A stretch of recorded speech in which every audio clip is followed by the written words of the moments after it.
The Brooklyn Nets had a pretty disastrous 2025 season with only one ray of sunshine. Their coach, Jordi Fernandez, was really good, but that created a problem. He was so good, the Nets were winning games they weren't supposed to win. And instead of ending up with a top 3 lottery pick in a draft considered to be a top 3 draft, the Nets fell all the way to number 8, losing an entire season, not even getting to pick in the top 5. So explain to me why the Nets GM and owner are seen celebrating like this after making the 8th pick. The Brooklyn Nets selected Egor Demin, and a lot of people were surprised. Sure, Egor was big and he was one of the best passers in the draft, but the knock on this kid was that he can't shoot. He's unathletic and he turns the ball over too much. I want you to look at this draft room one more time. This doesn't look like a team making the 8th pick. This looks like a team making the number 1 pick in the draft. This is the same look that I make every year in my fantasy draft when a player falls that I didn't think I was going to get. Sean Marks, the general manager of the Brooklyn Nets, has bet his entire future that Egor Demin is the real deal. So let's break it down, starting with the fact that this kid can shoot. Demin steps into a 3 and bangs it. In college at BYU, Egor put up an abysmal 27% from the three-point line. And mock draft projectors and analysts consistently said one of his biggest knacks was a lack of shooting. But it doesn't really match the eye test. When looking at his combine videos and scrimmages, Egor's shooting form is excellent. His shot mechanics are good, and standing at 6'9" with shoes, he should be able to shoot over a lot of defenders. So why was his shooting percentage so bad? At BYU, he didn't get a lot of catch and shoot looks. In fact, at BYU, he was often hounded, seeing extreme ball pressure because teams were trying to capitalize on the fact that he was not explosive off the dribble. However, he excelled when it came to catch and shoot shots and wide open threes off the dribble. Egor had a knee injury a few weeks into his college campaign, and his shooting splits looked completely different before and after that injury. Cue Sean Marks thinking he found a gold mine when you see this video. This is a video that Draft Express posted a few months before the NBA draft. You can see Egor struggling at the vertical reach. Nothing surprising here. His shuttle speeds were below average. But the interesting thing is when he started to get to his shooting splits.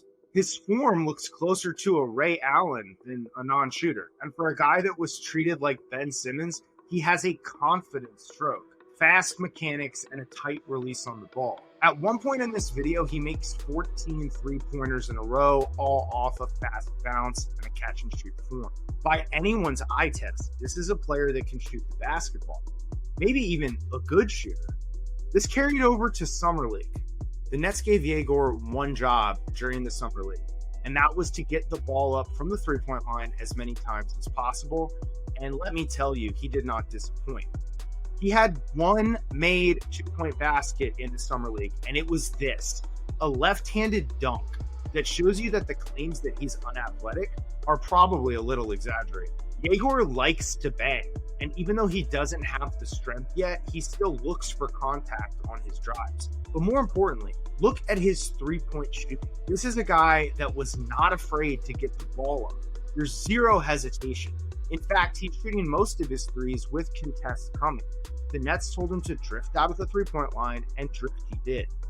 87% of his shots in Summer League were threes, which is an insane rate, including him making 3 threes in the clutch in one game against Orlando, scoring 9 points in the final 2.5 minutes to will the Nets to a win.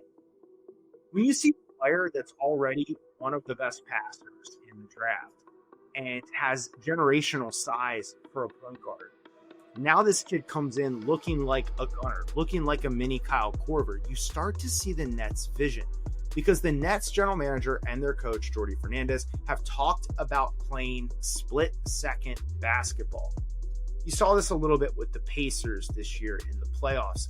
A team-oriented offense, not one or two superstars gunning like the Phoenix Suns, but instead an entire team that can deconstruct you at your weakest link. It doesn't really matter how good a player is. If he can't guard, he can't stay on the floor in the playoffs. And defensively, Egor has excellent size and length from the point guard position. In fact, Egor is so big, you could put him all the way at the 3 and he still wouldn't be a defensive liability from a size standpoint. Just how big is Egor Demin? The SwishTheory.com did a breakdown of just how rare and unique his size is. This is a chart that he created that shows just how big is Egor. Since we started accurately measuring draft prospects, there has never been a player that played the true point guard position that has measured as big as Egor Demin. You can see that his height without shoes was 80.25 inches with a wingspan of 82 inches. And his weight was low at 199 pounds, but you can see the types of players that he models after. It's mostly shooting guards and small forwards. When you see a player that already has elite height, flashing other elite abilities like passing, you have to wonder what that player's ceiling is that the Nets got at 8. We already talked about his shooting, which was one of the biggest knocks on him, and when we look at the form, we see made 3 after made 3, taken with extreme confidence. We've already talked about his size, with Egor being one of the biggest point guards ever in the history of the NBA. But the Nets saw value in something else, which was his passing ability. Egor has the ability to make plays that other point guards can't, both because of his elite size, similar to a Magic Johnson or LeBron James. He literally sees plays that other players can't make. But not only that, Egor is a split-second decision maker. He makes decisions quickly. He has an incredible feel for the game. Some NBA teams have secret analytics. They measure different things. In a very data-driven world, we don't even know what measurements the Nets were using when they made this pick. But again, look at their draft room. These guys are really excited about this pick. It kind of reminds me of how the Portland Trailblazers traded for Hansen Yang. And everyone was confused at the time. But the Trailblazers knew who they had, and now reports come out that multiple teams were also gunning for Yang. The same thing is true with Egor Demin, with the story coming out that the Oklahoma City Thunder were trying to move up desperately to grab Egor. I think you're in good company when one of the best drafting teams of all time is also trying to get your player. The Nets have received criticism for taking 5 first-round draft picks, but they might have gotten their point guard of the future at the 19th pick. Nolan Traore is one of the best point guards in this draft, showing the fastest speed of any player in the combine and an insane feel for getting to the rim and playmaking. The top 3 passers in this draft, yeah, that's right, the Nets drafted all of them.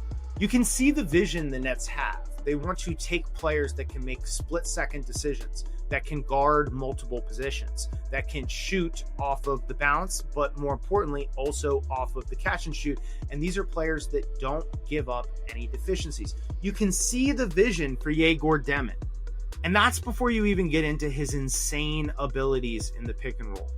His handle is a little loose and it's something for him to improve, but he finishes at the rim through contact. He looks to make the alley-oop pass. He drops dimes by passing it off for a bounce pass to a big, and he's also able to step back and hit a 3. I love this kid's attitude.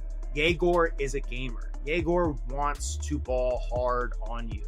In the Summer League, the Washington Wizards went under a few of his screens, and his response was to calmly pull up, drain a 3, and then in the timeout, he's yelling, "Are these guys going under? Why are they going under?" Like, Egor is insulted that you go under on a screen. This is the opposite of the Ben Simmons persona.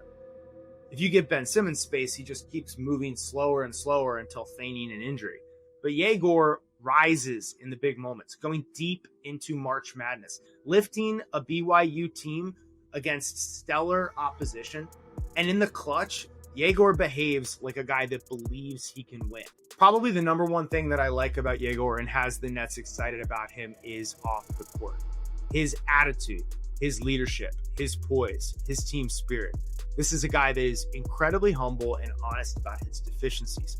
Egor said that his first year, much of it is going to be spent in the weight room because he realizes that he's not strong enough and he needs to get a little faster. But that quiet demeanor, that humility, that's only something you see off the court, because once the ball is tipped up, this guy is going to do what it takes to win. So tell me, what do you think? Did the Nets get a hidden gem, the point guard version of Nikola Jokic, or did Sean Marks just commit career suicide by taking Egor Demin at number 8? Is this the future of the Nets or the beginning of the end? Trash Talk out.